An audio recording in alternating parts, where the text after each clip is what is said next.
दोस्तों, कई बार आदमी को हालात ऐसे बना देते हैं कि उसे छोटी छोटी बातों पर क्रोध आना लाजमी हो जाता है, जिसमें उनका कोई दोष नहीं होता और ज्यादा गुस्सा आने के कारण मन उदास और बनते काम भी बिगड़ने लगते हैं।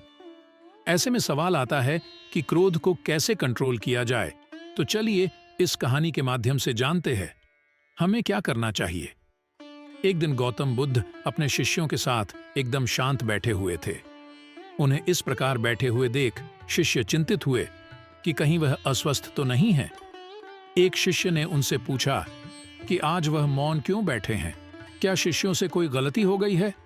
इसी बीच एक अन्य शिष्य ने पूछा कि क्या वह अस्वस्थ हैं, पर बुद्ध मौन रहे। तभी कुछ दूर खड़ा व्यक्ति जोर से चिल्लाया, आज मुझे सभा में बैठने की अनुमति क्यों नहीं दी गई है। बुद्ध आंखें बंद करके ध्यान मग्न हो गए। वह व्यक्ति फिर से चिल्लाया, मुझे प्रवेश की अनुमति क्यों नहीं मिली। इसी बीच एक उदार शिष्य ने उसका पक्ष लेते हुए कहा कि उसे सभा में आने की अनुमति प्रदान की जाए।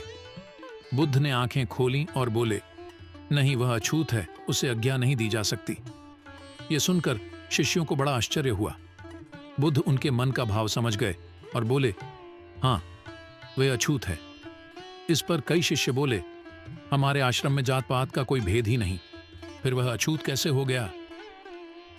तब बुद्ध ने समझाया, आज वह क्रोधित होकर आया है। क्रोध से जीवन की एकाग्रता भंग होती है।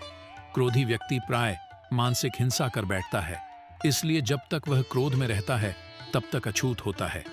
इसलिए उसे कुछ समय एकांत में खड़े रहना चाहिए। क्रोधित शिष्य भी बुद्ध की बातें सुन रहा था।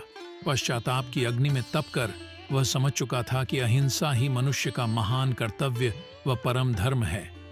वह बुद्ध के चरणों में गिर पड़ा और कभी क्रोध न करने का प्रण लिया।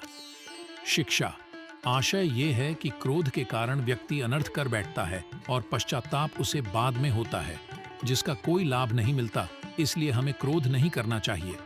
असल मायने में क्रोधित व्यक्ति अछूत हो जाता है और उसे अकेला छोड़ देना चाहिए। क्रोध करने से तन, मन और धन तीनों की हानि होती है। क्रोध से ज्यादा हानिकारक कोई और वस्तु नहीं है।